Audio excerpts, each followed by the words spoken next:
हाँ, स्क्रीन आप लोगों को प्रॉपर विजिबल है?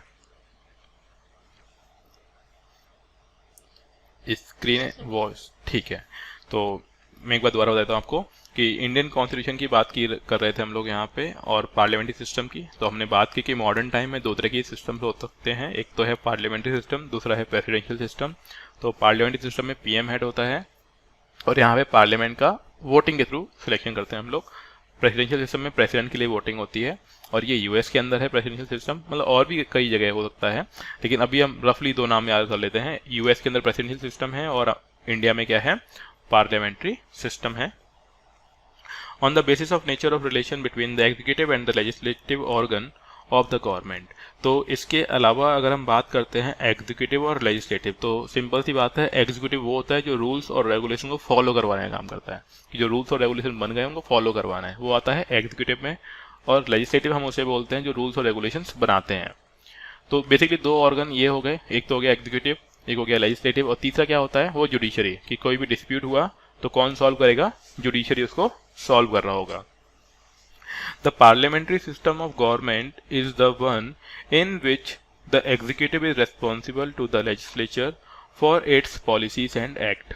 अब यहाँ पे सोचने वाली बात यह है कि एग्जीक्यूटिव रेस्पॉन्सिबल होता है लेजिस्लेचर के लिए, इसकी पॉलिसीज और इसके एक्ट के लिए।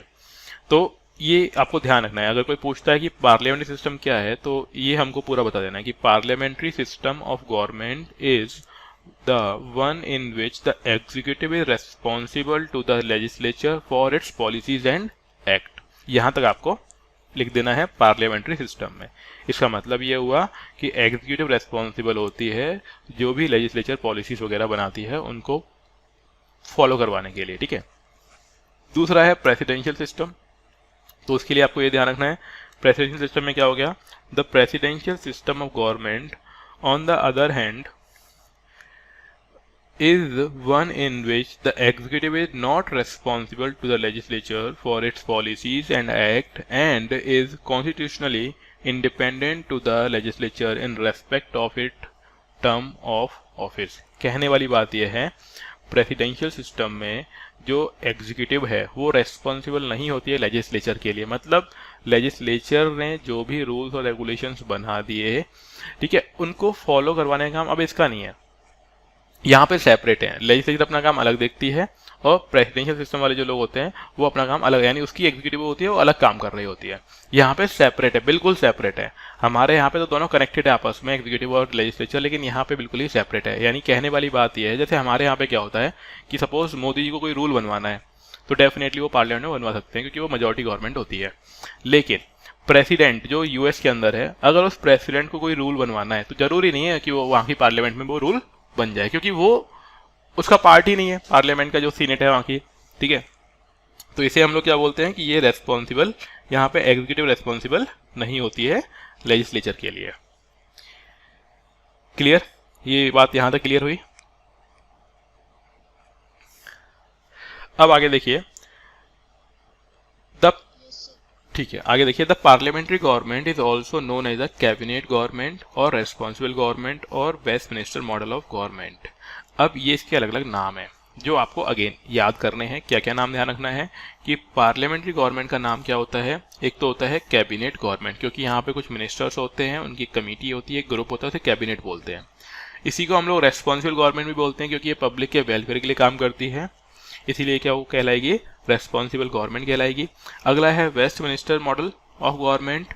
अब देखो, वेस्टमिनिस्टर मॉडल ऑफ गवर्नमेंट हम लोगों ने कहाँ से लिया है, ये हमने लिया है ब्रिटेन से, क्योंकि ब्रिटेन में इसको वेस्टमिनिस्टर मॉडल बोलते हैं, तो हमने भी इसको वेस्टमिनिस्टर मॉडल ऑफ गवर्नमेंट बोल दिया। तो यहाँ पे लिखा हुआ भी आगे कि ये कहाँ पे चल रहा था, ब्रिटेन में। अब ब्रिटेन, जापान, कनाडा, इंडिया, इनमें सब में है, लेकिन हमको बस ब्रिटेन का ध्यान रखना है क्योंकि पहला मोस्ट वही है। अब ये तो हो गए किसके नाम, पार्लियामेंट्री फॉर्म गवर्नमेंट के। अब हम बात करते हैं प्रेसिडेंशियल गवर्नमेंट के। The presidential government on the other hand is known as non responsible, non parliamentary, ठीक है, और fixed executive system of government and is prevalent in USA, Brazil, Russia, Sri Lanka among the others. तो ये इसके example हो गए। अब सिंपल सी बात है, देखो, जो ऊपर के लिए हमने बोला था पार्लियामेंट के लिए, हमने बोला रेस्पॉन्सिबल, तो ये क्या है, नॉन रेस्पॉन्सिबल।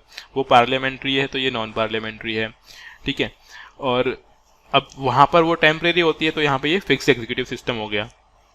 और ये कहाँ पर है, यूएसए में आपको देखने को मिलेगा, क्योंकि यहाँ पे प्रेसिडेंट सेपरेट होता है बिल्कुल लेजिस्लेचर से, तो वो एक बार अपॉइंट हो गया तो बस रहेगा। दूसरी बात, यूएस में प्रेसिडेंट कितने सालों के लिए बनता है बताइए एक बार, यूएस में प्रेसिडेंट कितने सालों के लिए बनता है एक बार में, मतलब टेन्योर क्या होता है, टर्म क्या होता है?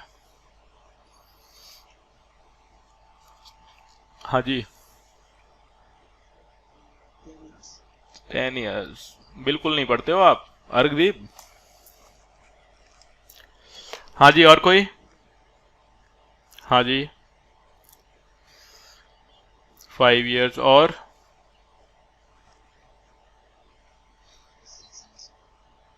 6 ईयर्स। नूब कहाँ हो? 4 ईयर।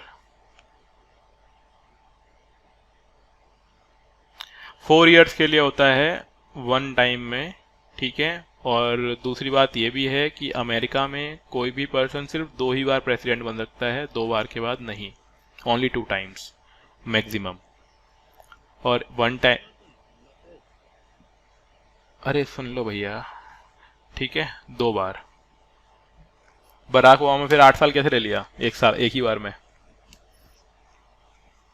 ठीक है, 2 बार। बराक ओबामा 2 बार जीता था, ठीक है ना, एक बार आप गूगल कर लीजिएगा मालूम पड़ जाएगा। तो 4 ईयर्स के लिए होता है, तो मतलब बराक ओबामा जी, है ना, ऐसे इस तरीके से। वो तो बस मैंने फ्लो फ्लो में बोल दिया आपको, मतलब बहुत ही पढ़े लिखे एमिनेंट पर्सन है वो। तो 4 ईयर्स के लिए वन टाइम में, और 4 ईयर्स 2 टाइम में, और ये बस 2 ही बार बन सकता है कोई भी इंसान वहाँ पे, 2 के बाद नहीं। हालांकि ट्रम्प सिर्फ एक ही बार रह पाए थे, लेकिन कई ऐसे प्रेसिडेंट्स हैं जो काफ़ी अच्छा काम किया जिन्होंने वो 2 बार रहे हैं, और 2 बार के बाद रह भी नहीं सकते वो लोग। इसीलिए वो उनको देखा होगा आप लोगों ने कि जो भी 2 बार बन जाते हैं वो उसके बाद में पॉलिटिक्स में इंटरेस्टेड ही नहीं रहते, क्योंकि बन चुके, जो मैक्सिमम पोस्ट थी वो उन्होंने मिल गई, तो अब उसके बाद उनका मौका ही खत्म हो गया, तो वो फिर वेलफेयर वगैरह काम वगैरह में करने लग जाते हैं अपने। तो ये हो गया हमारा यूएस का। तो दोनों चीज़ें समझ में आ गई आपको। अब आगे देखते हैं कि आइवरी जेनिंग, और ये नाम आपने ऊपर भी कई बार पढ़ा हुआ है ना, पर्सन है Ivory Jennings called the parliamentary system of cabinet system as a cabinet system because the cabinet is the nucleus of power। तो आइवरी जेनिंग क्या बोलते हैं कि जो पार्लियामेंट्री सिस्टम हमारा है ना, वो क्या है, कैबिनेट सिस्टम है। अब देखो ये क्या चीज़ होती है, मैं इसको आपको समझा देता हूँ और थोड़ा ध्यान से सुनिएगा आप लोग। अच्छा, नूब यहाँ पे हो कि नहीं हो? क्वेश्चन पूछा था, अभी रिप्लाई नहीं आया आपकी तरफ से।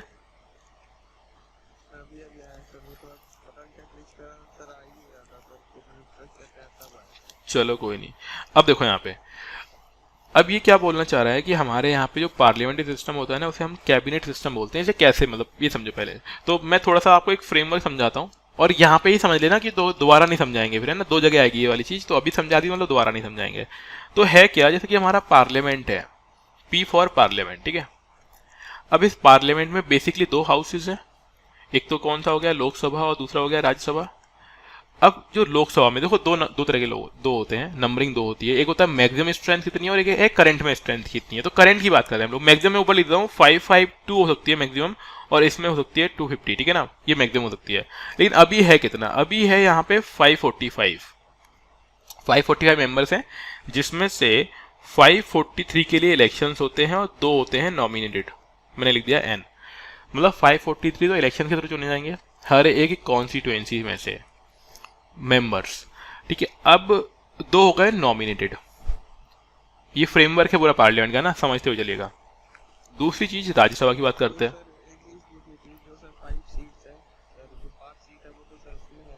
किसमें?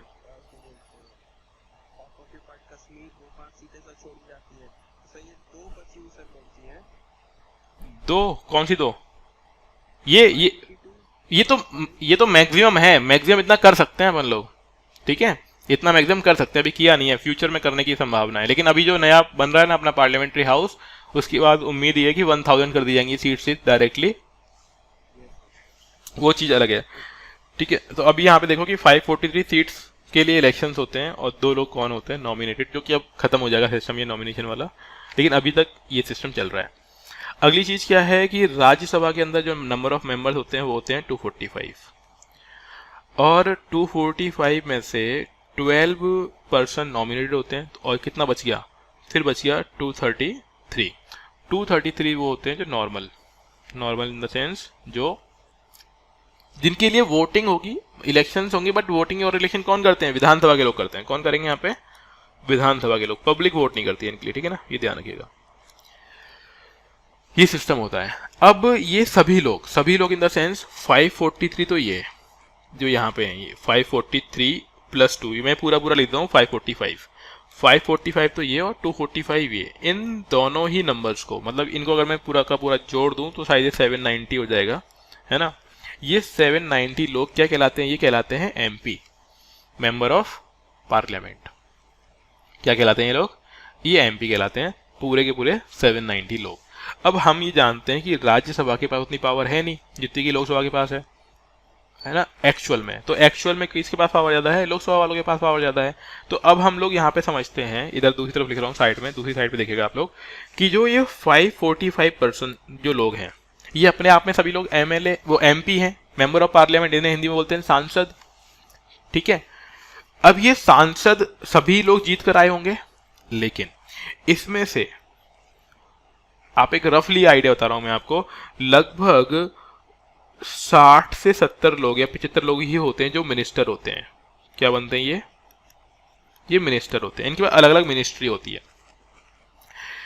अब इन 60 से 75 के बीच के मिनिस्टर्स के अलावा भी इनमें से, मतलब इन्हीं में से, इन 60 या 75 में से, इन 60 या 75 में से कुछ 5 या 7 या फिर हद से ज्यादा 10, ये 10 लोग वो स्पेशल मिनिस्टर या खास मिनिस्टर होते हैं जो पीएम के खास होते हैं, और इनके पास बड़े बड़े डिपार्टमेंट होते हैं। इन लोगों को, इस छोटे से ग्रुप को ही हम लोग क्या बोलते हैं, कैबिनेट।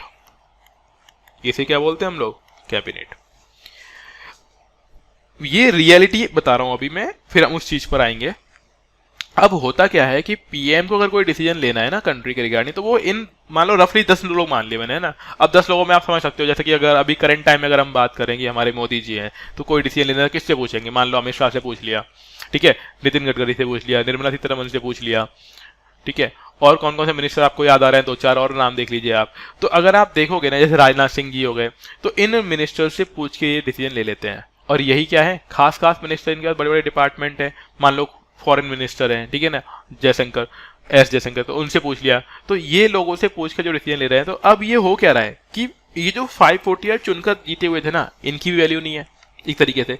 दूसरा, ये 75 के आसपास जो मिनिस्टर्स हैं, इनकी भी उतनी नहीं चल रही है। चल किसकी रही है, इसकी चल रही है जो कैबिनेट में बैठे हुए हैं, यानी जो कैबिनेट के मिनिस्टर्स हैं। दैट्स वाई इस पार्लियामेंट्री सिस्टम को क्या बोला गया है, इसी वजह से इस पार्लियामेंट्री सिस्टम को बोला गया है कैबिनेट सिस्टम, कि पूरी कंट्री को एक कैबिनेट चला रही है, मुश्किल से 10 लोगों की ग्रुप। अब दूसरी बात, ऐसा क्यों है, अब सोच के देखो, मान लो मोदी जी को डिसीजन लेना है, 545 लोगों को बुलाया जाता तो भैया वैसे ही हंगामा हो जाएगा, कोई मानेगा ही नहीं किसी की बात। तो 545 तो से तो पूछना ही बेकार था। अगर मान लो इन 70 लोगों से भी पूछा जाए, तो 70 लोग भी काफी होते हैं, पूरा रूम भर जाएगा। किसी को पेट में दर्द हो रहा है, वो नहीं आ रहा, किसी को मान लो कुछ और दिक्कतें हो गई, क्योंकि 70 लोग कुछ ना कुछ तो हो सकता है ना डिसीजन लेते टाइम। या फिर मान लो किसी भी चीज को बुलाया, मान लो रात को कोई दिक्कत हो गई, मतलब कंट्री के लिए कोई डिसीजन लेना है, 12 बजे फोन किया कि सभी लोग आ जाओ, तो हम लोग ये मान के चलते हैं कि 70 में से 7 लोग तो नहीं आएंगे, पक्की बात है। जैसे कि अगर मान लो अपन हर दिन क्लास लेते हैं, तो कुछ ना कुछ लोग तो हर दिन अब्सेंट हो ही जाते हैं, भले ही कुछ भी कारण हो। ऐसे कहीं भी हम लोग जाते हैं ना, अगर हमारा कोई बहुत बड़ा ऑफिस है ना, तो उस ऑफिस में भी 1-2 एम्प्लॉय तो हर दिन छुट्टी मारेंगे, चाहे भले ही सैलरी कट जाए। तो वो चीज ही है। तो इसीलिए होता क्या है, एक छोटा सा ग्रुप जिसमें 10 के आसपास मिनिस्टर्स होते हैं, इंपॉर्टेंट डिपार्टमेंट वाले, वो लोग कंट्री को चला रहे होते हैं, और इसी को हम लोग कैबिनेट बोल रहे होते हैं, या फिर इसी को हम लोग किचन कैबिनेट भी बोल रहे होते हैं। अभी आगे हम लोग पढ़ेंगे नाम किचन कैबिनेट। और यही इसी वजह से हम लोग इस सिस्टम को क्या बोल रहे होते हैं, पार्लियामेंट्री सिस्टम के क्या बोल रहे होंगे हम इसको, कैबिनेट सिस्टम, क्योंकि एक छोटा सा ग्रुप जिसके पास सारी पावर होती है, कंट्री के रिगार्डिंग कोई भी डिसीजन ले सकते हैं लोग। तो क्या आप लोगों को कैबिनेट वाला मामला समझ में आ गया कि कैबिनेट क्या होती है? ठीक है, और बस ध्यान है ना, क्योंकि अब वर्डिंग का खेल स्टार्ट हो चुका है, अब रियल पॉलिटी आपको सामने आएगी, तो इसलिए हर एक चीज को ध्यान रखना है कि किस चीज के बारे में बोला जा रहा है। अब आगे देखिए, तो इसमें बोला गया कि ये क्या है, पार्लियामेंट्री सिस्टम है। फिर आगे समझा भी रहा है, ये बहुत छोटे फॉर्म में समझा रहा है, उसने आपको समझ में आएगी नहीं। देखो जैसे मैं पढ़ूंगा अभी तो देखना कि जो चीज समझाई गई है वही बोलना चाह रहा है, लेकिन बहुत कंसाइज फॉर्म में बोला हुआ है। इसने बोला कि just the cabinet is the nucleus of power. Nucleus of power मतलब मेन सोर्स ऑफ पावर यही है, क्योंकि इसके पास इंपॉर्टेंट डिपार्टमेंट है इन आ पार्लियामेंट्री सिस्टम। तो इसने बस इतने में खत्म कर दिया कि ये क्या होता है, पावर का न्यूक्लियस होता है। पावर का न्यूक्लियस मतलब मेन डिपार्टमेंट इन्हीं के पास होते हैं, इसीलिए इसको हम लोग क्या बोल रहे होते हैं, पार्लियामेंट्री सिस्टम बोल रहे होते हैं। The parliamentary government is also known as responsible government. Responsible government क्यों है, क्योंकि कंट्री के लोगों को क्या रिक्वायरमेंट है वो यही पूरा करते हैं, ठीक है। As the cabinet the real executive is accountable to the parliament and stay in office so long as it enjoy the latter confidence. It is described as the Westminster model of government after the location of the British Parliament where the parliamentary system was मतलब organised. अब इसका meaning क्या है कि हम इसे responsible government क्यों बोल रहे हैं, क्योंकि ये जो गवर्नमेंट है तभी तक काम करेगी जब तक कि पब्लिक का भरोसा है इनके ऊपर। पब्लिक का भरोसा मतलब पब्लिक का भरोसे से समझो यहाँ पे कि ऐसा नहीं कि पब्लिक से पूछ रहे हैं कि भैया आपको अच्छा लग रहा है कि नहीं लग रहा है, नहीं। जो ये 545 लोग हैं ना, इन 545 का में से 50% +1 का सपोर्ट है इन लोगों को। मान लो अभी बीजेपी पार्टी है तो बीजेपी के पास कितना सपोर्ट होगा, 50% +1। किसके 50% +1, 545 के, मतलब 273 लोग, कम से कम 273 लोगों का सपोर्ट है, तब तक ये गवर्नमेंट बीजेपी की है। अगर 273 से कम लोगों का सपोर्ट रह गया बीजेपी के पास तो गवर्नमेंट क्या हो जाएगी, गिर जाएगी। और इसी को हम लोग क्या बोलते हैं कि अब गवर्नमेंट क्या नहीं रही, रेस्पॉन्सिबल नहीं रही। तो रेस्पॉन्सिबल कब तक है, जब तक कि पब्लिक का ट्रस्ट बना हुआ है, ठीक है, तब तक ही गवर्नमेंट अकाउंटेबल है, जब तक कि पब्लिक का ट्रस्ट बना हुआ है। तो ये चीज़ यहाँ पे ध्यान रखिएगा, इसीलिए हम लोग इसको अकाउंटेबल गवर्नमेंट बोलते हैं। और तब तक ही ये इंजॉय करेगा सारे के सारे बेनिफिट को जब तक कि पब्लिक का कॉन्फिडेंस है। कॉन्फिडेंस यानी बहुमत, ध्यान रखना, कॉन्फिडेंस मतलब बहुमत। जब तक कि बहुमत है इनके पास तब तक ही है ये। अगर बहुमत खत्म होता है तो गवर्नमेंट गिर जाती है। दूसरा ये बोलना चाह रहे हैं कि हम इसको वेस्टमिनिस्टर मॉडल भी बोलते हैं, क्योंकि ब्रिटेन की पार्लियामेंट जहाँ जिस एरिया में है उसे वेस्टमिनिस्टर एरिया बोलते हैं, और दैट्स वाई हमने इसका नाम क्या दे दिया, वेस्टमिनिस्टर मॉडल। आगे देखिए, in the past the British constitutional and political experts describe the prime minister as primus inter pares. अब ये लिखा हुआ है दूसरी लैंग्वेज में, हमें मतलब नहीं है, हमें बस ये समझना है कि देखो ये क्या बोलना चाह रहा है वो समझा देता हूँ पहले मैं आपको, फिर इसकी जो लाइनिंग है, या फिर पहले लाइनिंग बता देता हूँ कि लाइनिंग में बस ये बोलना चाह रहा है कि जो प्राइम मिनिस्टर होता है फर्स्ट अमंग इक्वल्स, ये है प्राइम मिनिस्टर फर्स्ट है इक्वल्स के बीच में। अब इसका मतलब क्या होता है, इसका मतलब ऐसे समझो आप कि जैसे कि मैंने अभी बताया आपको कि 543 लोगों के लिए इलेक्शंस हुए।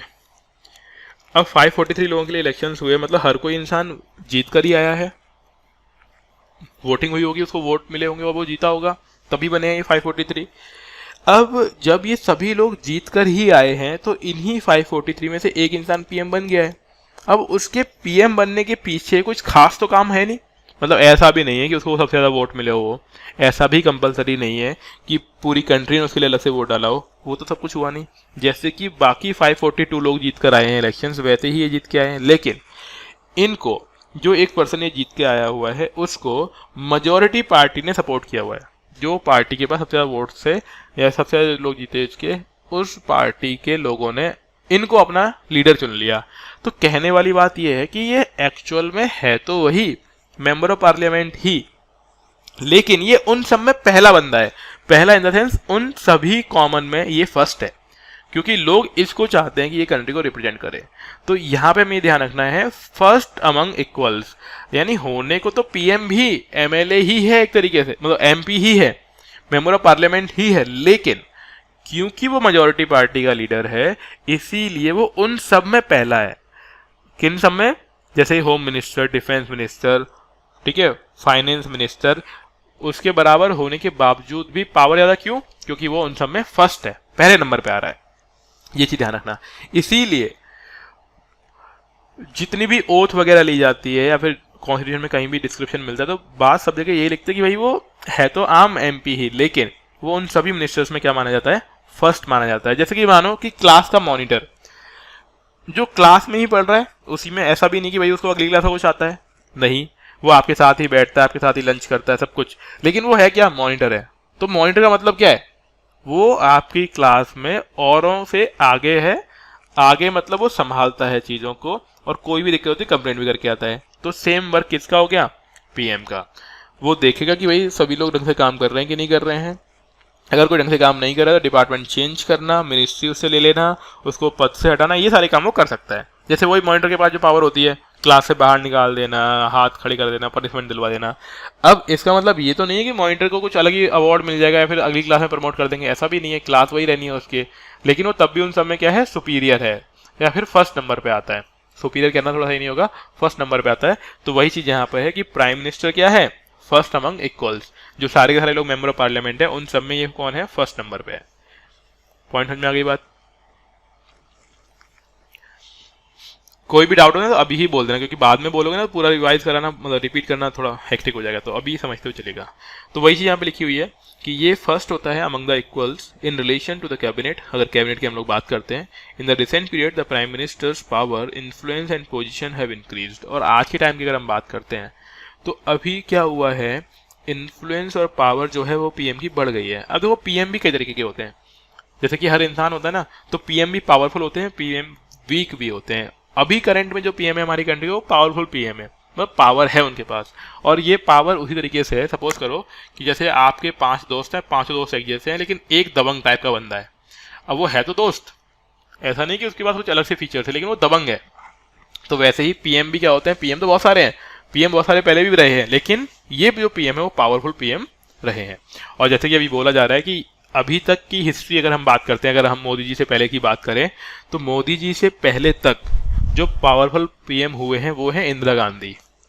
और इंदिरा गांधी के बाद अगर कोई पावरफुल पीएम देखने को मिला है तो वो कौन है, हमारे मोदी जी। तो ये चीज थोड़ी सी आपको ध्यान रखना है। तो ये मैटर करता है कि वो पीएम किस तरीके के हैं। अब इससे हुआ, हाँ जी,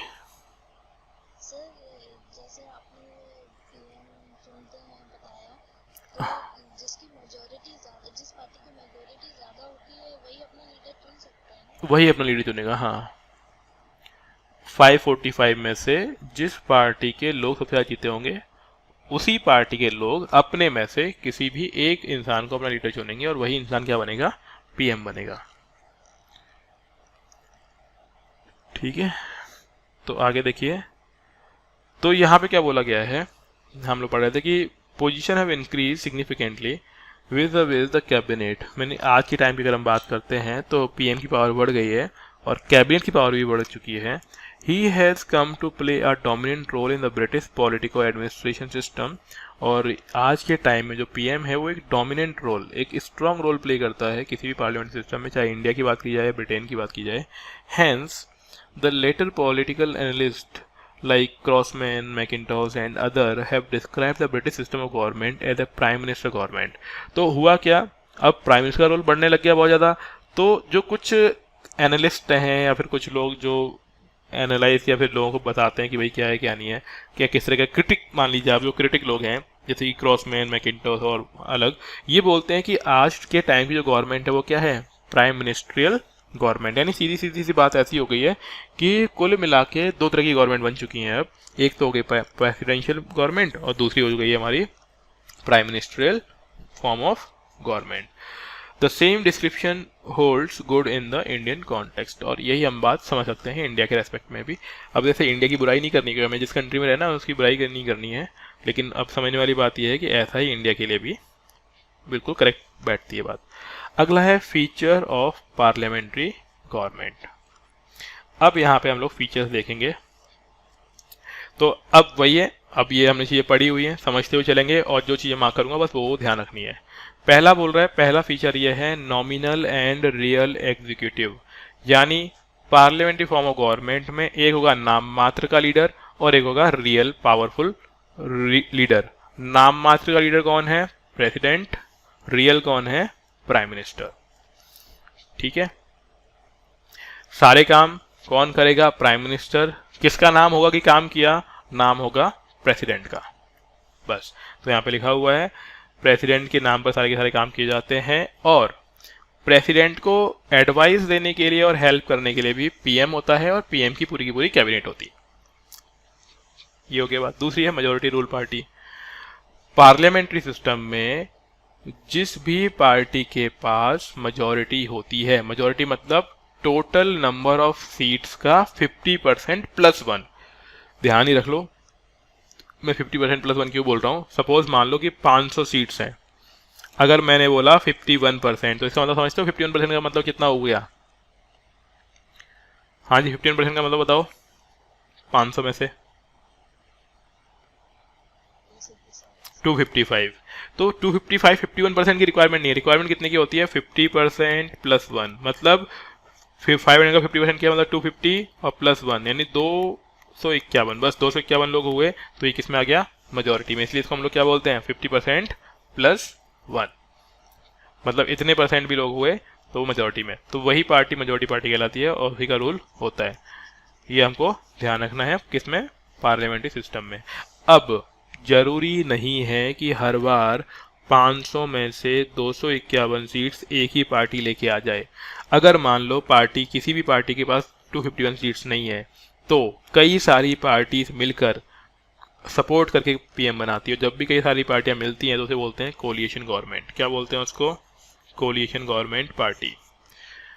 ठीक है, तो अब दो तीन पार्टियों ने बोला कि भाई हम सपोर्ट करेंगे, हम सपोर्ट करेंगे। दो तीन पार्टी ने मिलकर नंबर अचीव किया, कितना? 251, यानी जिसे हम बोलते हैं मेजोरिटी नंबर, और वो फिर क्या करेंगे? अपना पीएम डिसाइड करेंगे। अब यहाँ पे अगेन वही है, एक चीज सुन लीजिए, ऐसा भी हो सकता है मान लो कि, मतलब मैं आपको वैसे समझाता हूँ कि मैं हाइपोथेटिकल नंबर बता रहा हूँ, चलो मैं एग्जैक्ट बताता हूँ कि 545 है, 273 लोग चाहिए, है ना। मान लो बीजेपी के पास 272 लोग तो हैं, लेकिन एक बंदा मिल ही नहीं रहा इनको, और रिक्वायरमेंट कितनी है? 273 की। हालांकि दोबारा समझ लो, हालांकि रियल में ऐसा होता है कि एक बंदा मिल जाता है, कोई दिक्कत वाली बात नहीं है, लेकिन हम एक आइडियल कंडीशन मान रहे हैं कि एक बंदा मिल ही नहीं रहा इनको। है, ये बहुत सारी पार्टियों से बात करें कि हमें एक इंसान चाहिए, एक इंसान चाहिए, हमारा सपोर्ट करते हैं और कोई सपोर्ट नहीं कर रहा है। तो मान लीजिए कोई एक पर्सन आ जाए ये और ये बोले कि भाई मैं सपोर्ट कर दूंगा तुम लोगों को, और तुम्हारा कितना हो जाएगा? 273 हो जाएगा, तुम्हारी गवर्नमेंट बन जाएगी, लेकिन पीएम मैं बनूंगा। और ये बीजेपी पार्टी से बिलोंग नहीं करता, ध्यान रखना, ये अकेला बंदा बीजेपी पार्टी से बिलोंग नहीं करता। बीजेपी पार्टी से 272 लोग हैं ऑलरेडी, लेकिन एक कम पड़ रहा है उनके पास। अगर एक और हो जाए तो गवर्नमेंट फॉर्म कर ले। तो ऐसा भी हो सकता है कि एक इंसान ये बोले कि मैं तभी सपोर्ट करूंगा जब मैं पीएम बनूंगा, और इस केस में इसको पीएम बनाना पड़ेगा, और ऐसे पीएम बने हैं। किसी को नाम मालूम है किसका? किसी का कोई ऐसा बंदा हो?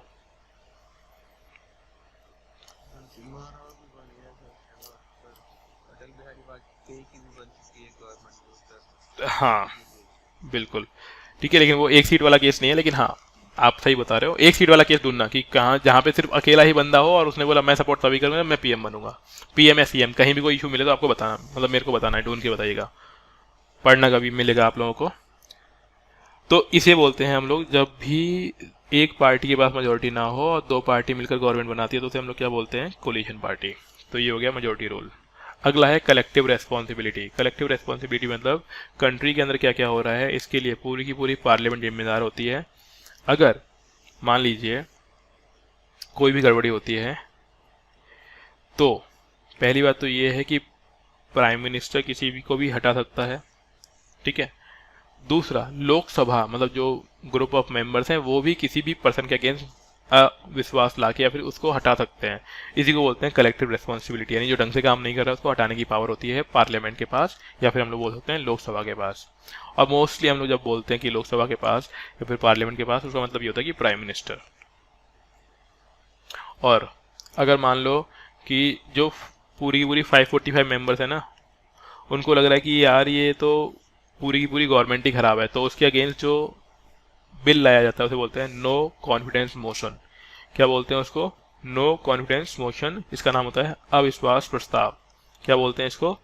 अविश्वास प्रस्ताव हिंदी में, और इंग्लिश में बोलते हैं no confidence motion. No confidence motion का मतलब ये होता है कि लोगों का भरोसा जो पार्लियामेंट में थे उनका उठ गया कि गवर्नमेंट अब क्या है, गवर्नमेंट रन करने लायक नहीं है, यानी कंट्री चलाने लायक नहीं है।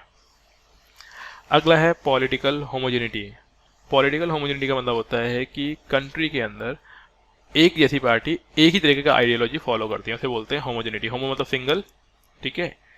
तो यहाँ पे ये चीज ध्यान रखना है कि भले ही अगर 2-3 पार्टी मर्ज भी होंगी ना, तो वो भी आपस में क्या रखेंगी, अपनी एक ही जैसी आइडियोलॉजी रखेंगे, यानी दो डाइवर्ट टाइप की पार्टियां एक साथ नहीं मिलेंगी। मतलब ऐसा पॉसिबल नहीं कि कांग्रेस और बीजेपी ही मिल जाए, क्योंकि इनकी आइडियोलॉजी अलग अलग है। तो ऐसा कभी नहीं होगा कि पूरी की पूरी कांग्रेस और बीजेपी आपस में मर्ज हो गई, नहीं। तो इसे हम लोग बोलते हैं कि हर किसी की पॉलिटिकल पार्टी की अपनी अपनी क्या होती है, होमोजेनिटी होती है, जिसे हम बोलते हैं आइडियोलॉजी। अगला है डबल मेंबरशिप।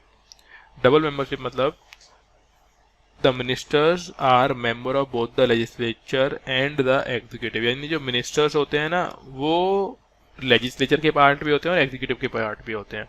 लेजिस्लेचर मतलब मिनिस्टर्स रूल और रेगुलेशन बनवाने का भी काम करते हैं और उनको फॉलो करवाने का भी काम करते हैं। इसी को बोलते हैं हम लोग ड्यूल मेंबरशिप, यानी हर एक मिनिस्टर, देखो मिनिस्टर का काम क्या है, रूल बनवाने में भी हेल्प करना है, पार्लियामेंट में बनाया जाएगा तब, और फिर उसको पालन भी करवाना, फॉलो भी करवाना। इसे हम लोग बोलते हैं ड्यूल ऑब्जेक्टिव मान लीजिए या फिर ड्यूल मेंबरशिप मान लीजिए, ठीक है। अगला है leadership of the prime minister. हमने देख लिया कि सभी लोग मिनिस्टर्स होते हैं, लेकिन उनमें लीडर कौन है, लीडर है पीएम। और लीडर है मतलब ये सारे के सारे फंक्शंस, डिसीजंस और जो भी रूल और रेगुलेशन फॉलो करवाने का काम है वो कौन करेगा, पीएम करेगा। अगला है डिसोल्यूशन ऑफ लोअर हाउस। देखो पूरा पढ़ने की रिक्वायरमेंट है नहीं, इसे मैं पढ़ नहीं रहा हूँ पूरा, क्योंकि बस आपको सुन लेना है, समझ लेना है, एंड देन जो रिक्वायरमेंट वाली चीज़ है मैं उसको मार्क करते जा रहा हूँ। अगला है dissolution of the lower house. Lower house यानी लोकसभा की बात हो रही है कि लोकसभा डिसॉल्व कब हो सकता है। तो पहली बात तो ये है कि लोकसभा तब डिसॉल्व हो सकता है जब उसका टेन्योर पूरा हो गया हो, टेन्योर मतलब 5 साल पूरे हो गए हो। दूसरी बात, जब अभी बात की थी ना नो कॉन्फिडेंस मोशन की, कि मतलब पब्लिक को भरोसा रहा ही नहीं कि गवर्नमेंट सही है, उस केस में भी अगर मान लो वो बिल पास हो जाता है, पास होने का मतलब क्या है कि जो एक्ट लाया गया है कि हमें भरोसा नहीं है, नो कॉन्फिडेंस मोशन, तो नो कॉन्फिडेंस मोशन अगर पास हो गया तो उस नो कॉन्फिडेंस मोशन के पास होते ही गवर्नमेंट को क्या करना पड़ेगा, रेजिग्नेशन देना पड़ेगा। गवर्नमेंट को क्या करना पड़ेगा, रिजाइन करना पड़ेगा। तो तब भी लोकसभा क्या हो सकती है, डिसॉल्व हो सकती है। या फिर प्रेसिडेंट के सामने प्राइम मिनिस्टर ये रिकमेंड कर दे कि भैया डिसॉल्व कर दो, तब भी डिसॉल्व हो जाती है। तो ये 3 तरीके हो सकते हैं, ठीक है ना। तो यहाँ पे है the lower house of parliament Lok Sabha can be dissolve by the president on recommendation of the prime minister. तो ये ऐसा कुछ बोल दिया गया है, या फिर जब टर्म पूरा हो गया है तब, या फिर तीसरा क्या है, नो कॉन्फिडेंस मोशन अगर पास हो जाता है तो। 3 चीजें।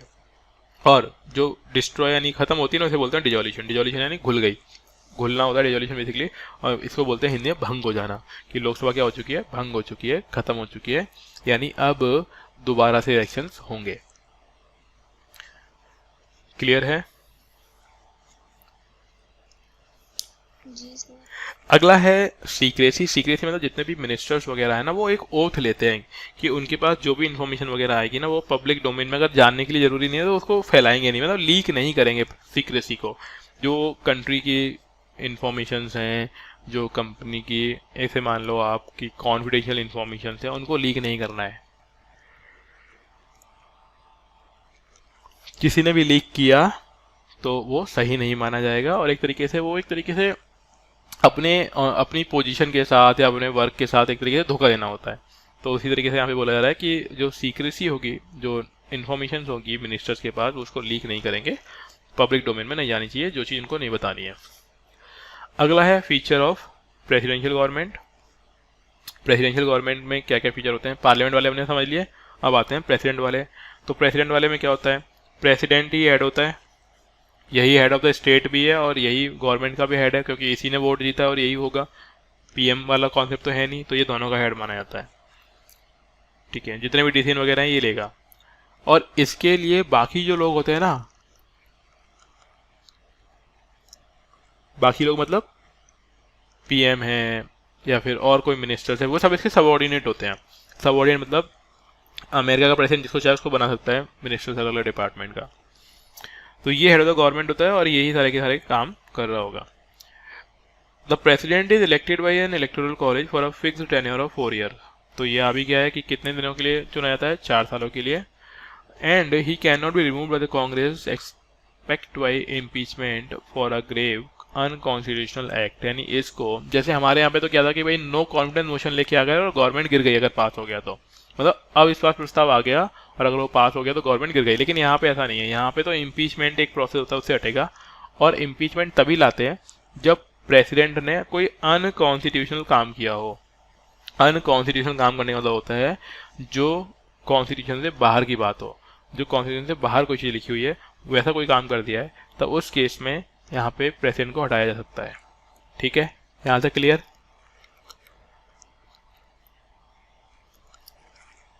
समझ में आ रहा है? आगे देखिए, the president governs with the help of a cabinet और a smaller body called kitchen cabinet. और जो प्रेसिडेंट है ना, वो वही हो गया कि सब लोगों से तो पूछेगा नहीं, कुछ खास खास लोगों को बुला लिया। तो एक तो कैबिनेट होती है, और अगर मान लो 2-3 लोगों से पूछ कर डिसीजन लेता है तो उसे बोलते हैं कैबिनेट। किस टाइप की कैबिनेट? Kitchen cabinet. और ये एक एडवाइजरी बॉडी होती है जो नॉन इलेक्टेड डिपार्टमेंटल सेक्रेटरीज हो सकते हैं इसमें। नॉन इलेक्टेड मतलब इनके लिए इलेक्शंस नहीं हुआ होता है। The president and his secretaries are not responsible to the Congress for their act. और ये पार्लियामेंट, यानी वहाँ की पार्लियामेंट को कांग्रेस के नाम से जाना जाता है, कांग्रेस के लिए रेस्पॉन्सिबल नहीं होता है, जबकि इंडिया में तो रेस्पॉन्सिबल होते हैं। यानी ये कोई भी ऐसा काम कर सकते हैं जो कांग्रेस के अगेंस्ट हो। तो देखो, ध्यान रखना, ये कांग्रेस पार्टी नहीं है। अमेरिका में कांग्रेस यानी कांग्रेस पार्टी नहीं है। अमेरिका में कांग्रेस मतलब होता है पार्लियामेंट, वहाँ का पार्लियामेंट। ठीक है। The president can not dissolve the house of the representatives और lower house of the Congress. और यहाँ पे प्रेसिडेंट डिजॉल्व नहीं कर सकता है लोअर हाउस को, जैसे हमारे यहाँ पे तो कर देता है लोकसभा को डिजॉल्व, लेकिन ये नहीं कर पाएगा। क्यों नहीं कर पाएगा? क्योंकि उसका पार्ट ही नहीं है, ये उससे अलग होता है, सेपरेट होता है, इसीलिए इसको डिजॉल्व नहीं कर पाएगा। The doctrine of separation of power is the basis of the American presidential system. The legislative, executive, and judicial power of the government are separated and vested in 3 independent organs of the government. तो ये बताना चाह रहा है कि presidential system में legislative, executive और judiciary, ये तीनों क्या होते हैं? सेपरेट होते हैं।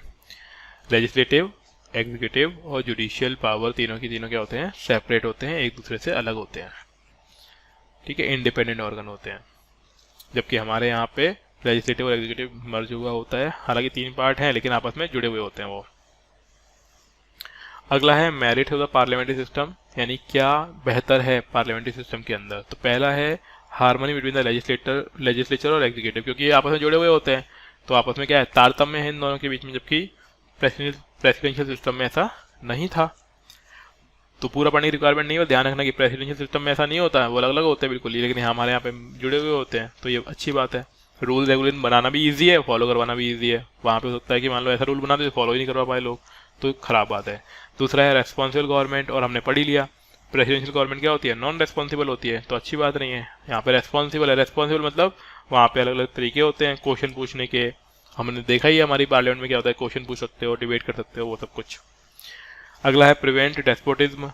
प्रिवेंट डेस्पोटिज्म का मतलब क्या होता है कि यहाँ पे कोई सिंगल इंसान रूल नहीं कर रहा होगा, जैसे हमारे यहाँ पे पूरी पार्लियामेंट काम कर रही होती है, जबकि वहाँ पे क्या है? प्रेसिडेंशियल सिस्टम में सिर्फ एक ही इंसान जो प्रेसिडेंट है वो काम कर रहा है, तो हो सकता है ये डिक्टेटोरियल टाइप का इंसान हो जाए, डिक्टेटर यानी तानाशाह टाइप का इंसान हो जाए, जबकि इंडिया में पॉसिबल नहीं है ऐसा। क्योंकि अगर ऐसा होगा ना तो क्या आ जाएगा? नो कॉन्फिडेंस मोशन लाके हम उसे हटा देंगे। जबकि वहाँ पे क्या करना पड़ता है? प्रेसिडेंशियल सिस्टम में अभी हमने पढ़ा था, इम्पीचमेंट लेके आना पड़ेगा तभी वो हटेगा। क्या करना पड़ेगा? इम्पीचमेंट। दूसरा रेडी अल्टरनेटिव गवर्नमेंट। हमारे जहाँ पर भी पार्लियामेंट्री सिस्टम होता है वहाँ पे मान लो गवर्नमेंट गिरी तो तुरंत दूसरी गवर्नमेंट बन सकती है, क्योंकि ये एक अल्टरनेटिव गवर्नमेंट होती है। जो अपोजिशन पार्टी होती है एक तरीके से मान लो अल्टरनेटिव ही होती है वो। तो यहाँ पे बोला हुआ है the leader of the opposition is the alternative prime minister. Britain में ऐसा है कि वहाँ पे क्या करते हैं, हर एक मिनिस्टर के अगेंस्ट एक शेडो मिनिस्टर बनाया जाता है। नहीं, वो इलेक्शन से नहीं जीता लेकिन उसको बताते हैं कि ये है। मान लो अगर ये हार गया, या फिर मान लो जो करेंट में काम कर रहे हैं जो लीडर्स अगर वो नहीं रहते हैं या फिर कुछ भी गलत होता है, तो दूसरा अपने यहाँ पे काम करने लग जाती है अपोजिशन पार्टी। और जहाँ पर भी ऐसा होता है तो उसे बोलते हैं अपोजिशन का एक तरीके से क्या दे रही है पब्लिक को? अपोजिशन दे रही है पब्लिक को एक अल्टरनेटिव। अगर मान लो जो करेंट गवर्नमेंट है वो ढंग से काम नहीं करती है तो हम लोग काम करेंगे। तो ये कहाँ पे संभव है? सिर्फ और सिर्फ पार्लियामेंट्री सिस्टम में। प्रेसिडेंशियल सिस्टम में हो ही नहीं सकता, क्योंकि दूसरा प्रेसिडेंट किसको बनाओगे? उसके लिए तो इलेक्शन होने हैं, तो वहाँ पे ये पॉसिबल है ही नहीं। क्लियर? बात समझ में आई? अगला है वाइड रिप्रेजेंटेशन। वाइड किस तरीके से है? क्योंकि भाई कई सारे मिनिस्टर्स हैं और कई सारे लोग मिलजुल कर काम चला रहे हैं, तो वाइड है। जबकि प्रेसिडेंशियल में क्या होता है, एक ही आदमी रूल कर रहा है पूरे के पूरे, तो वो वाइड नहीं माना जाएगा। जबकि पार्लियामेंट्री फॉर्म में क्या होता है, बहुत सारे लोग एक साथ मिलकर काम कर रहे होते हैं। बस ये हो गया। अगला है डीमेरिट क्या है, क्योंकि अच्छाइयाँ तो खराबियाँ भी होगी पार्लियामेंट्री सिस्टम में। तो पहले की खराबी है भैया अनस्टेबल होती है। अनस्टेबल कैसे, एक तो 5 साल ही चलती है, दूसरी बात 5 साल से पहले भी ब्रेक कर सकते हो, डिजोल्यूशन कर सकते हो। कैसे, नो कॉन्फिडेंस मोशन लाकर, या फिर अगर कोलिशन पार्टी है तो कोलिशन में वो जो एक बंदा है या फिर जो हमने बाहर से लिए हैं वो बोल सकता है कि भैया हम तो नहीं हट रहे हैं, हम तो हट रहे हैं, हमारे लिए काम करो। तो इस तरीके का भी पॉसिबल हो सकता है। तो यहाँ पे एग्जाम्पल दिया हुआ है, जब कोलिशन पार्टी बनाई गई और फिर वो टूटी, तो कौन कौन सी थी, मोरारजी देसाई गवर्नमेंट, चरण सिंह गवर्नमेंट, बीपी सिंह, चंद्रशेखर, देवेगौड़ा, आई के गुजराल आर सम एग्जाम्पल। जैसे ये देवेगौड़ा जो थे ना वो अकेले ही थे, एक तरीके से अकेले ही बंदे ने बोला मैं पीएम बनूंगा तो सपोर्ट करूंगा, नहीं तो नहीं करूंगा। तो इस तरीके से, तो इस तरीके से क्या होता है, वो अनस्टेबल होती, कभी भी टूट सकती है। और ये टूटी, ये कुछ दिनों में गवर्नमेंट गिर गई। अकेले बंदा था, अकेली पार्टी के 2-3 लोग ही थे जिन्होंने सपोर्ट किया और वो उन्होंने बाद में सपोर्ट अपना वापस भी ले लिया, तो गवर्नमेंट बनी और फिर गिर भी गई। तो ऐसा भी हुआ है। नो कंटिन्यूटी ऑफ पॉलिसीज, कई बार क्या होता है, एक गवर्नमेंट आई, उसने कोई पॉलिसी बनाई, दूसरी गवर्नमेंट आई, उसने पुरानी वाली पॉलिसी कैंसिल कर दी। इसीलिए क्या होता है कि यहाँ पे पॉलिसी का कंटिन्यूशन होना थोड़ा डिफिकल्ट होता है। ऐसा पहले बहुत हुआ करता था लेकिन अभी नहीं। तो ऐसा है। अगला है dictatorship of the cabinet. Dictatorship of cabinet कैसे, क्योंकि जैसे मैंने बताया आपको कि मिनिस्टर तो और भी बहुत सारे हैं, यानी मेंबर ऑफ पार्लियामेंट तो और भी है, लेकिन चल किसकी रही है, सिर्फ और सिर्फ कैबिनेट की। तो इसका मतलब क्या हुआ कि सिर्फ कुछ ही लोग हैं जो एक्चुअल में पावर होल्ड करते हैं, और इसीलिए क्या बोला गया है, डिक्टेटरशिप ऑफ द कैबिनेट। क्योंकि किन लोगों की चल रही है, जो कि कैबिनेट में मिनिस्ट्री को होल्ड करते हैं, इसलिए इसको बोला गया है कैबिनेट का डिक्टेटरशिप। अगला अगेंस्ट सेपरेशन ऑफ पावर, क्योंकि हम लोग यहाँ पे क्या देखते हैं, हम लोग देखते हैं कि लेजिस्लेचर और एग्जीक्यूटिव क्या है, मिले हुए हैं आपस में, मतलब एक तरीके से एक जैसे ही काम कर रहे हैं। जबकि होना क्या चाहिए कि दोनों की दोनों अलग अलग होनी चाहिए, बिल्कुल ही सेपरेट। तो सेपरेशन ऑफ पावर यहाँ पे प्रॉपर तरीके से काम नहीं करता, क्योंकि यहाँ पे लेजिस्लेचर और एग्जीक्यूटिव के आपस में कुछ हद तक मिले हुए हैं, एक साथ मिलकर काम कर सकते हैं। तो यही बोला हुआ है कि ये जो पूरा सिस्टम है वो एक तरीके से theory of separation of power के अगेंस्ट है। Theory of separation of power के अगेंस्ट है, मतलब जो सेपरेशन ऑफ पावर होती है उसकी स्पिरिट को ये नहीं मान पा रहे, नहीं वो चीज़ ये फॉलो नहीं करते हैं। अगला है government by amateur. Government of amateur का मतलब होता है कि इसमें जो मिनिस्टर्स होते हैं ना वो अपने फील्ड के एक्सपर्ट नहीं होते हैं। जैसे कि मान लो कोई डिफेंस मिनिस्टर है तो वो अपने डिफेंस फील्ड से नहीं है। मान लीजिए कोई ट्रांसपोर्ट मिनिस्टर, तो वो ट्रांसपोर्ट के डिपार्टमेंट से नहीं होता है, यानी उसने कोई पढ़ाई नहीं की उसकी। ऐसे ही कोई मान लीजिए फाइनेंस मिनिस्टर, तो उसने इकोनॉमिक्स की पढ़ाई की हो ऐसा जरूरी नहीं है, वो उस फील्ड से नहीं होता है। तो वो होते क्या है, इसमें जो मिनिस्टर्स होते हैं वो अपने डिपार्टमेंट के एक्सपर्ट नहीं होते हैं, इसलिए उनको बोल सकते हैं कि ये एमेच्योर लोगों का गवर्नमेंट होता है। मतलब ऐसा नहीं कि बिल्कुल ही नहीं हो सकता है कोई हो, एक दो लोग हो, लेकिन मोस्टली ऐसा देखने को मिलता है कि जो पॉलिटिशियन होते हैं उस फील्ड के एक्सपर्ट नहीं होते हैं, ना तो उन्होंने उसकी पढ़ाई करी हुई है, ना ही उन्होंने उसमें पीएचडी की हुई है, ना ही उस फील्ड का मान लो जॉब भी नहीं किया हुआ है उन लोगों ने, तो वो उस फील्ड से नहीं होते। तो इसी को हम लोग क्या बोलते हैं, गवर्नमेंट बाई अमेच्योर, जिनके पास पुराना अनुभव नहीं है। बात समझ में आ गई। अगला बोलना चाह रहा है कि रीजन क्या रहा अडॉप्ट करने का पार्लियामेंट्री सिस्टम को। तो सिंपल सी बात है कि नॉर्मली हमारे ऊपर ब्रिटेन गवर्नमेंट रूल कर रही थी, पब्लिक उस गवर्नमेंट के रूल्स और रेगुलेशन के तरीके से फैमिलियर थे। बस फर्क इतना था कि वहाँ पे फॉरेनर लोग हैं जो हमारे ऊपर रूल कर रहे हैं, और इसीलिए क्या किया गया, जब इंडियन गवर्नमेंट बनी तो उन्होंने भी वही सिस्टम अपना लिया जिससे वो फैमिलियर थे। लेकिन पहले बाहर के लोग जो रूल कर रहे थे, अब वो इंडियन लोग ही काम करेंगे, तो डेफिनेटली इंडिया की भलाई के लिए काम करा जाएगा। लेकिन सिस्टम अच्छा था ब्रिटिशर्स का, इसलिए वो सिस्टम उन्हीं का फॉलो कर लिया गया। एक तो ये, और दूसरा हम लोग जानते थे कि प्रेसिडेंशियल सिस्टम में क्या क्या दिक्कत हो सकती है, और हमारे यहाँ पे पब्लिक उतनी अवेयर नहीं थी कि ऐसा कुछ कर पाते। तो कुल मिला के इन सब बातों से ही जो जिन लोग फाउंडिंग मेंबर थे इन्होंने बनाया सिस्टम, उन्होंने ये वाली चीज़ अपना ली। अब एक टेबल दी हुई है कि पार्लियामेंट्री सिस्टम में क्या बेनिफिट है और प्रेसिडेंशियल में क्या बेनिफिट है, तो ये पढ़ा हुआ है हम लोगों ने, दोबारा देख लेते हैं। पार्लियामेंट्री में फीचर क्या है, ड्यूल एग्जीक्यूटिव होती है, प्रेसिडेंशियल में सिंगल इन द सेंस वो प्रेसिडेंट वाला कुछ मेजोरिटी रूल करती है, यहाँ पे प्रेसिडेंट रूल करता है प्रेसिडेंशियल में। पार्लियामेंट्री में कलेक्टिव रिस्पॉन्सिबिलिटी होती है, इसमें नहीं होती है, किसमें, प्रेसिडेंशियल में। प्रेसिडेंशियल में पॉलिटिकल होमोजेनिटी देखने को नहीं मिलेगी, जबकि पार्लियामेंट्री में मिलेगी। प्रेसिडेंशियल में सिंगल मेंबरशिप होती है, जबकि पार्लियामेंट्री में डबल मेंबरशिप होती है। प्रेसिडेंशियल में प्रेसिडेंट होता है, जबकि पार्लियामेंट्री में प्राइम मिनिस्टर हेड होता है, लीडर होता है। प्रेसिडेंशियल सिस्टम में लोअर हाउस को डिसॉल्व नहीं कर सकते हैं, पार्लियामेंट्री सिस्टम में कर सकते हैं डिसॉल्व। प्रेसिडेंशियल सिस्टम में पावर सेपरेट सेपरेट होती है, जबकि इसमें क्या होती है, पावर मिक्स होती है। पार्लियामेंट्री सिस्टम में पावर मिक्स किस तरीके से, फ्यूजन मतलब कि पावर सभी के पास, किसके पास है, लेजिस्लेचर और एग्जीक्यूटिव के पास मिली जुली है, मतलब फ्यूजन हो रखा है वहाँ पे। जबकि प्रेसिडेंशियल सिस्टम में पावर बिल्कुल बिल्कुल सेपरेट होती है, एकदम अलग अलग। ठीक है, तो ये तो हमने पढ़ लिए फीचर्स, फिर इसकी मेरिट्स दी हुई है और फिर डीमेरिट्स दी हुई है, वही हमने जो भी पढ़ा, बस इसको एक चार्ट इन्होंने बना दिया। ठीक है, अब ये वो सारे के सारे कॉज दिए हुए, ये बोल रहा है ना कि क्यों हमने अपनाया पार्लियामेंट्री सिस्टम को। तो पहला बोला फेमिलियर विद द सिस्टम, तो फेमिलियर कैसे है कि हमारे ऊपर कौन रूल कर रहा था, ब्रिटिश रूल कर रहे थे, तो हम लोग उस चीज़ से फेमिलियर थे, तो हमने माना कि भैया यही कर लेते हैं। दूसरा, प्रेफरेंस टू मोर रेस्पॉन्सिबिलिटी, हम लोग जानते हैं कि प्रेसिडेंशियल सिस्टम कम रेस्पॉन्सिबल होता है और पार्लियामेंट्री सिस्टम ज़्यादा रेस्पॉन्सिबल होता है, तो B.R. अम्बेडकर ने बोला कि भाई हमें ऐसी गवर्नमेंट चाहिए जो ज़्यादा रेस्पॉन्सिबल हो, और ज़्यादा रेस्पॉन्सिबल हो इसीलिए हमने किसको अपना लिया, पार्लियामेंट्री सिस्टम को। थर्ड क्या है, वहाँ पे क्या था, लेजिस्लेटिव और एग्जीक्यूटिव बिल्कुल सेपरेट सेपरेट थे, हम नहीं चाहते थे कि कॉन्फ्लिक्ट हो कभी भी। जैसे US में कॉन्फ्लिक्ट होता रहता है दोनों के अंदर, हम यहाँ पे समझते हैं कि दोनों के बीच में कॉन्फ्लिक्ट को अवॉइड करना है, क्योंकि हम लोग एक ऐसी कंट्री थी जो अभी अभी इंडिपेंडेंट हुए थे, हम नहीं चाह रहे थे कि कॉन्फ्लिक्ट हमारे सामने फेस हो, और इसीलिए हमने क्या कर दिया, हमने ऐसा सिस्टम अपनाया जिसमें दोनों ग्रुप आपस में मिलजुल कर काम करेंगे, यानी लेजिस्लेटिव भी और एग्जीक्यूटिव भी, और मिलकर काम करेंगे, इसीलिए हमने क्या अपना लिया, पार्लियामेंट्री सिस्टम। दूसरी बात, इंडियन सोसाइटी कैसी थी, हिट्रोजिनियस सोसाइटी थी। हिट्रोजिनियस सोसाइटी बहुत कॉम्प्लेक्स होती है, तो इसीलिए हमको ऐसा ग्रुप बना के चलना था जो सभी को साथ में लेकर चले, क्योंकि अमेरिका तो एक तरीके से बहुत सिंपल सी सोसाइटी है, ज़्यादा तरह के लोग हैं नहीं वहाँ पर, लेकिन हमारे यहाँ पे क्या है, अलग अलग रिलीजन, अलग अलग लैंग्वेज, अलग अलग कल्चर ट्रेडिशन फॉलो करने वाले लोग थे, उन सभी को साथ में लेकर चलने के लिए हमने क्या कर लिया, पार्लियामेंट्री सिस्टम को अपना लिया, क्योंकि यहाँ पे हर एक एरिया से कोई इंसान को चुना जाएगा और वो कंट्री को चलाएंगे। तो ये बोला गया nature of the Indian society. ठीक है, बस ये बाकी तो रीडिंग करने वाला पार्ट है।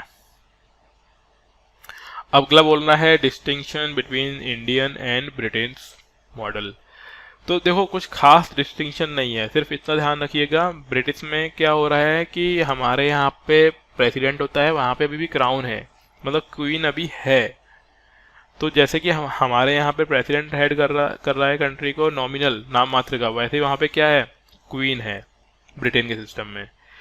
और बाकी अगर हम बात करें तो देखो हमारे यहाँ भी जुडिशियल रिव्यू है, वहाँ पर भी जुडिशियल रिव्यू है, लेकिन वहाँ पर पार्लियामेंट्री सुप्रीम नहीं होती है, यानी ब्रिटेन में। लेकिन इंडिया में भी सुप्रीम नहीं है ना, यहाँ पे भी थोड़ा सा है, कॉन्फ्लिक्ट है, कभी कभी सुप्रीम मान लेते, जैसे हमने पढ़ा एक केस में कि पहले बोला गया कि पार्लियामेंट कोई सा भी रूल बना सकती है, फिर बाद में केशवानंद भारती केस हुआ 1973 में, फिर बोला नहीं, बेसिक स्ट्रक्चर को ध्यान में रखना है तभी कोई काम करना है, तो वही यहाँ पे बोला गया कि जुडिशियल रिव्यू की पावर यहाँ पे दी गई है। दूसरा देखिए यहाँ पे हमारे यहाँ पे क्या हो रहा है कि लोकसभा है और राज्यसभा है, जिसे बोलते हैं house of Commons and house of elders, वहाँ पर भी ऐसा ही होता है। लेकिन इंडिया में the prime minister may be a member of any of the two house of parliament, यानी इंडिया में वो किसी का भी हाउस का मेंबर हो सकता है। मैंने बोला था आपको कि लोकसभा से भी हो सकता है और राज्यसभा से भी हो सकता है, लेकिन ब्रिटेन में ऐसा नहीं है। ब्रिटेन में कंपलसरी है कि वहाँ पे हाउस ऑफ कॉमन का मेंबर ही होना चाहिए, PM। हमारे यहाँ भी पहले ऐसा ही था, लेकिन अभी हमने चेंज कर दिया उसको। आगे बोल रहा है usually the member of parliament alone are appointed as the minister in Britain. India में ये होता है कि not a member of parliament, अगर कोई मान लो मेंबर नहीं भी है पार्लियामेंट का तब भी मिनिस्टर बन सकता है, लेकिन 6 महीनों के लिए। दोबारा सुन लो, ब्रिटेन में क्या है, कोई भी इंसान मिनिस्टर तभी बन सकता है जब वो वहाँ के हाउस का, जिसे हम लोअर हाउस बोलते हैं, हाउस ऑफ कॉमन्स बोलते हैं, उसका मेंबर होगा ना, तभी मिनिस्टर बन सकता है। लेकिन इंडिया में क्या है, नहीं, भले ही कल को आपकी जुगाड़ है, आपकी उम्र 25 साल है, आपको मोदी जी PM बना सकते हैं 6 महीने के लिए, उनके हाथ में। 6 महीने के बाद आपको इलेक्शन जीतना पड़ेगा, अगर कहीं से जीत गए तो अच्छी बात है, नहीं जीत गए तो आपको PM पद से हटना पड़ेगा, लेकिन 6 महीने के लिए तो आप PM बन ही सकते हो। तो यहाँ पे लिखा हुआ है 6 पीरियड के मंथ के लिए बन सकते हैं, भले ही आप मेंबर हो या नहीं हो, कुछ भी हो। ब्रिटेन में ऐसा नहीं है। ठीक है, Britain has a system of legal responsibility of the ministers while India has not such system. वहाँ पे लीगल रेस्पॉन्सिबिलिटी होती है, हमारे यहाँ पे क्या है, कलेक्टिव रेस्पॉन्सिबिलिटी होती है। हमारे यहाँ पे क्या है, कलेक्टिव, सभी का मिला जुला, लेकिन वहाँ पे मिनिस्टर की ही जिम्मेदारी है अगर कुछ गड़बड़ हुआ तो। अगर मान लो डिफेंस में कोई गड़बड़ी हुई तो डिफेंस मिनिस्टर की जिम्मेदारी है, बाकी कोई मतलब नहीं है। तो उसे बोलते हैं कि इंडिविजुअल लीगल रेस्पॉन्सिबिलिटी हर एक मिनिस्टर की होगी। अगला है ब्रिटेन में एक सिस्टम है शैडो कैबिनेट, जबकि इंडिया में नहीं। शैडो मतलब मान लो कि ऐसे शैडो मानो कि जैसे पीएम मोदी, और पीएम मोदी के अगेंस्ट में एक सामने इंसान होगा जो इलेक्शन नहीं जीता अभी, लेकिन वो पीएम मोदी को काउंटर करेगा हर बार।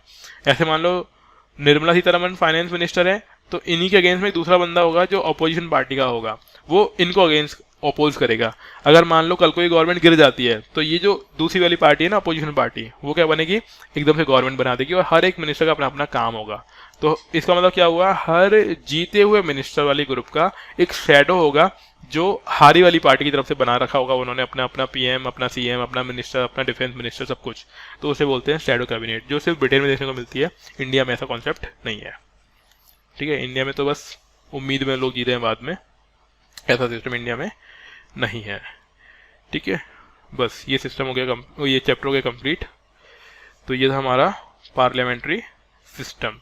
ध्यान रखना ये पार्लियामेंट्री सिस्टम है। अभी एक टॉपिक और आएगा, पार्लियामेंट। तो पार्लियामेंट अलग चीज़ है, पार्लियामेंट सिस्टम अलग चीज़ है, ठीक है ना। सिस्टम पढ़ा है हमने, अभी पार्लियामेंट आना बाकी है। अगला है फेडरल सिस्टम। तो फेडरल सिस्टम की आप लोग एक बार रीडिंग करेंगे, क्योंकि अगली क्लास में हम लोग 2 चैप्टर के साथ पढ़ेंगे, फेडरल एंड जो नेक्स्ट चैप्टर दिया हुआ है। क्योंकि इस चैप्टर में अगर आप एक बार रीडिंग कर लेते हो तो कुछ खास बचेगा नहीं बताने के लिए, छोटा ही चैप्टर है। और दूसरा है सेंटर स्टेट रिलेशन। तो कल की क्लास होगी हमारी, और अच्छा कल तो संडे है ना, कल संडे है, हाँ। तो परसों क्लास होगी मंडे को, और मंडे से मॉर्निंग वाली क्लास ज्वाइन करना शुरू करिएगा आप लोग। हाँ, मॉर्निंग में कोशिश करेंगे कि हर दिन 2 घंटे पढ़ाया जाए अब से, मतलब मंडे से। तो मॉर्निंग में हाँ मोस्टली 6 से होगा, बिल्कुल मोस्टली 6 से रखेंगे हम लोग। अगर अचानक से ठंड बढ़ जाएगी बहुत ज़्यादा तो अलग बात है, नहीं तो 6 बजे का टाइम रहेगा, ठीक है, 6 AM। और कोशिश करेंगे बिल्कुल, आप भी मेरे को याद कराइएगा। अगर मैं भी जल्दी भगने की कोशिश करूँ कि बस 1 घंटा हो गया चलते हैं, तो मेरे को बोलना कि सर नहीं 2 घंटे के लिए बोला था मॉर्निंग में, ठीक है। तो ये आपकी भी रेस्पॉन्सिबिलिटी थोड़ी थोड़ी होनी चाहिए कि भाई मेरे को भी थोड़ा टाइट रखो तुम लोग। अगर मैं सुबह सुबह जल्दी भगता तो बोलो कि नहीं 2 घंटे पढ़ेंगे, ठीक है। मतलब बोल सकते हो आप लोग, है ना, डंडा लेके पीछे मत पड़ जाना बस, मतलब बोल सकते हो आप लोग, है 2 घंटे पढ़ाने की कोशिश करेंगे मॉर्निंग में अब, क्योंकि गला ठीक हो रहा है, तबीयत भी ओके हो रही है। तो मॉर्निंग में 2 घंटे, और फिर हम लोग 1 घंटे रात में पढ़ा करेंगे इसी टाइम। तो 3 घंटे का हो जाएगा हमारा टेन्योर, और 3 घंटे का टाइम सफिशिएंट है, ठीक है।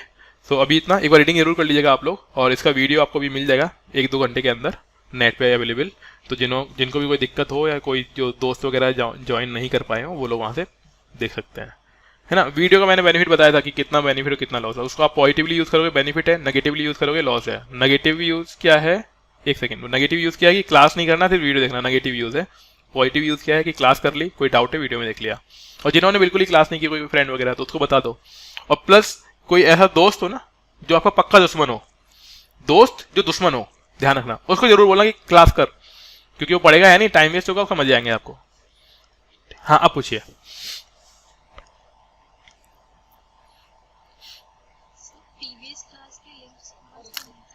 प्रीवियस क्लास के वीडियोस अपलोड हो जाएंगे, चिंता न करिए आप। जो यूट्यूब चैनल है आप उसको ज्वाइन कर लीजिए। यूट्यूब चैनल आपने ज्वाइन किया हुआ है, तो बस आप उस पर थोड़ी दिन वेट करिए, पुराने वीडियोस उस पर आ जाएंगे। हाँ, तो सभी लोग, जितने भी लोग हैं, आप सभी लोग यूट्यूब चैनल पर भी रहिए, टेलीग्राम पर भी रहिए। अगर कोई नहीं है तो मेरे को बता देना, लिंक मैं भेज दूंगा, आप लोग जहाँ वहाँ पर ज्वाइन कर लीजिए। तो वीडियोस भी आते रहेंगे। पुराना मटेरियल टेलीग्राम पे पड़ा हुआ है, तो टेलीग्राम पे चीज़ें मिल जाएंगी आपको PDF के फॉर्म में। और देन क्लास तो हमारी हो ही रही है। और कोई डाउट किसी का?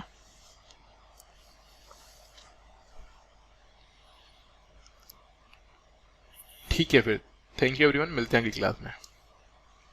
Thank you sir. ओके।